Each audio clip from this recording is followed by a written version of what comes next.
대통령 별의 순간 대운 찾는 법 183번째 챕터 이야기. 무표.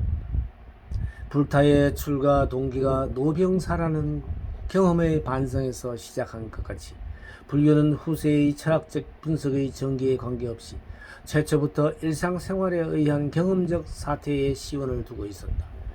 업의 문제에 관해서도 경험적 사건으로서 나타나고 있는 것은 세간의 차별, 인간 생활의 불평 등의 구상적인 사건들이다. 이러한 현상들의 생기는 상식적으로 생각하여 그 인과관계를 끝까지 확인할 수 있는 것도 많다. 그러나 그 이해는 시간적으로는 현세에 한정되어 있다. 비록 범죄의 원인이 과거세에 있었다 하더라도 시계가 이미 사라져버린 인간을 처벌할 수는 없다. 범죄라는 현세의 차원이라든지 현세에서의 범죄가 관계되는 한에서 과거세의 일도 거론될 것입니다. 죄인을 조사함에 있어서 가정을 조사하는 경우도 있는데 이는 죄인의 과거 역사를 조사하는 것이 되겠다. 그러나 그것도 윤리적 문제로서 참고될 뿐이며 죄상의 결정적 요인이 될 수는 없다. 더구나 시계를 벗어난 가정의 표면에 나타나지 않는 채 재판의 대상이 될 수는 없는 것이다. 요컨대 일상 경험에서의 사건의 원인, 결과라는 인과율은 생존하고 있는 인간에게 의미가 있으며 인과율은 어디까지나 현세에 한정되어 있는 것이다.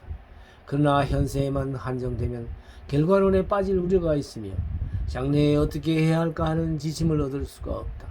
더욱 형사재판에서 판결할 때 죄상의 판결과 동시에 선류가 첨가되는 것이 통례인데, 선류라고 해도 막연한 윤리관에 의한 것이고 왜 그렇게 해야만 하는가 하는 필연성의 논리는 아니다.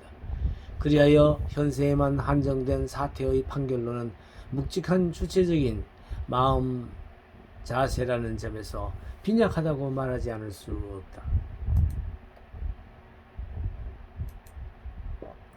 물리적 생리적으로도 인체는 과거세를 지니고 있다. 세포 하나에도 현세에서만 갑자기 나타난 돌연변이가 아니라 선조대나 인류의 시운회로 소급할 수가 있다. 그런 일을 오늘날 의심할 사람은 아무도 없다. 또 그 시운에서의 세포에 대해서도 무기물은 아니고 무기화할 수 없는 동태를 지니고 있는 것이라.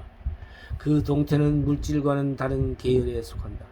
움직이지 못하는 물질이 움직이는 정신, 그것을 만들어낸다는 유물론적인 이론은 비합리적이며 논리의 비약이다.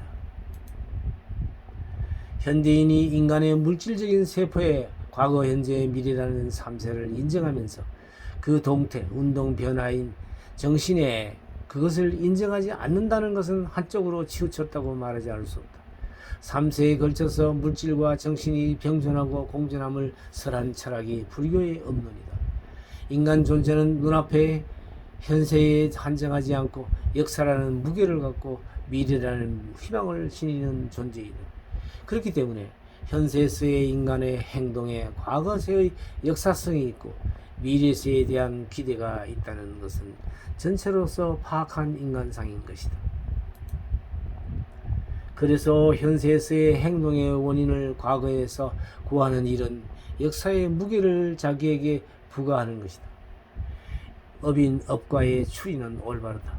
똑같은 추리가 가능하다면 현재의 업이 인이 되어 미래의 과를 생할 것이라는 추리도 또한 가능하지 않으면 아니 된다. 그렇다면 현재의 업은 그것만으로 끝나지 않게 된다. 과거의 업인이 현재의 업과를 생하였듯이 현재의 업이 끝마친 후에 그것을 인이라 인으로 한 미래의 업과도 생기할 것이다. 그렇지만 그것을 가능하게 하기 위해서는 업이 마친 뒤에 여러 가지 여세라는 힘 같은 것이 남아 있어서 다음의 과를 생기하는 것은 아닐까 하는 연구를 하기 마련이다. 이러한 기대 위에서 나타난 것이 무표업의 사상이다. 그러나 무표업은 현재에서의 신업의 마친 후에 작용하고 있는 힘이기 때문에 현재의 신어업을 떠나서 존재하지 않는다. 때문에 미래에까지 잔존하지는 않는다. 또 무표업은 하나의 제어력이다. 선업이 일어날 때 악업을 제압하거나 악업이 일어날 때 선업을 제압하는 작용으로서 신어업과 표리일체가 되고 있다. 따라서 새로운 업을 새롭게 짓는다거나 또는 전의 선악업을 그대로 지속시켜가는 것은 아니다. 그러면 무표업에 의해서는 업인업과의 필연성은 해결되지 않는다. 차라리 무표업은 표업이 되어 표면에 나타난 신체적 언어적인 동작의 강도를 표시하는 역할밖에 지니고 있지 않다고 말할 수 있을 것이다. 이러한 문제, 즉 무표업이 새로운 업을 짓는 힘을 지니고 있는가, 미래에까지도 지속하는가 어떤가 하는 문제를 일찍이 불교사에서 쟁론한 바 있는데, 이것은 대승의 유식학파의 종자설에 기초하여 설일체 유부의 정통설을 파악하려 한 방법론 때문에 저질러진 오해였다고 생각한다. 그러나 정통적인 중현의 체계에서 보면 무표업을 업을 짓는 인으로 본다거나 미래에까지 지속한다고 해석한다거나 하는 일은 타당하지 않다. 여러 무표는 업을 인으로 삼고 있으며 업의 인이 되는 것은 아니다. 무표업은 업을 만드는 인이 아니라 오히려 업을 인으로 한다는 것을 명료하게 밝히고 있다. 그러면서도 왜 업이라고 말할까 하면 업을 인으로 한다는 의미에서 업의 견주어 무표업이라 한 것이다. 세조는 비작도 그것을 업이라고 부르고 계신다. 보통 업을 인으로 삼기 때문에 업이라 부른다. 세조는 비작도 업이라 부른다고 설하신다.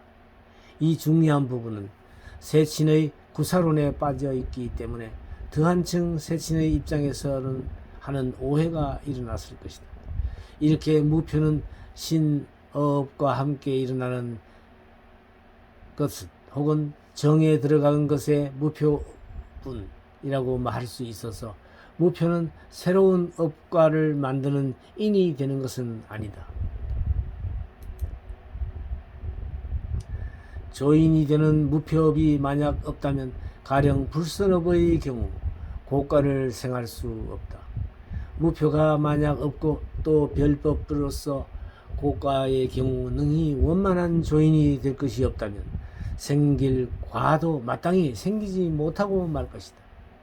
업과를 생하게 하는 이는 우선 행동을 일으키려 하는 의지이다. 무표업은 그런 행동을 완결시키기 위한 보조적인 역할로서의 인이 된다. 행동이 완결되면 상속하여 전변함에 의해서, 즉 행동 그것의 증상력에 의해서 업과가 스스로 생기게 한다는 것이며 무표업에 의하지는 않는다는 것이다. 업인 업과의 경험적 인식. 업인 업과는 두 가지 관점에서 보아야 한다고 앞에서 논하였지만 업과 인륜적 사회, 여기서 다시 한번 개념적으로 말하고자 한다. 첫째 관점은 인과 명제에 기초하는 것이다. 이성적 인식이라 해도 좋다. 이것은 과는 반드시 인에서 생긴다고 하는 필연성이다.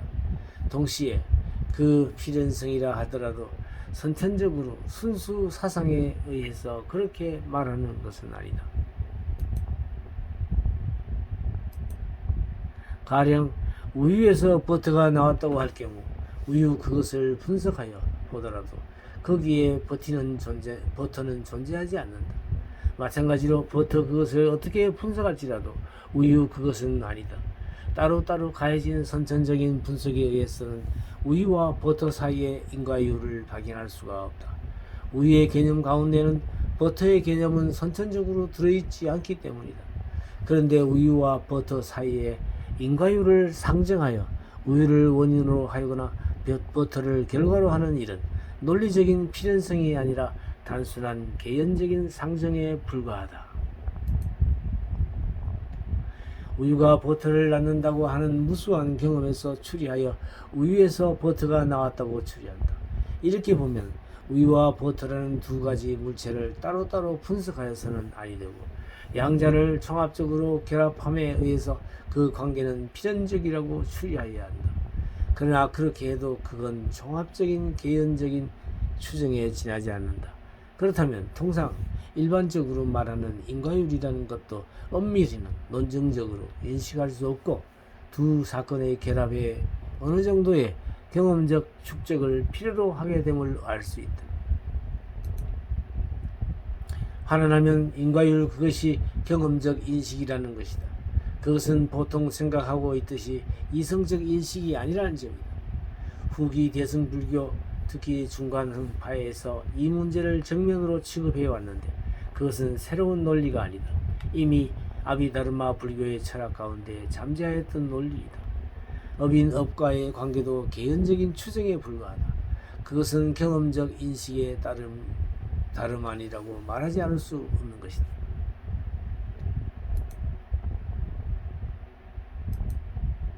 이 별의 순간 찾는 법 강좌는 현재 오프라인에서도 1년 과정으로 진행되고 있습니다. 매주 토요일 오전 10시부터 오후 1시까지 3시간씩 해서 이곳 서울 동방문화대학원 대학평생교육원에서 진행하고 있습니다.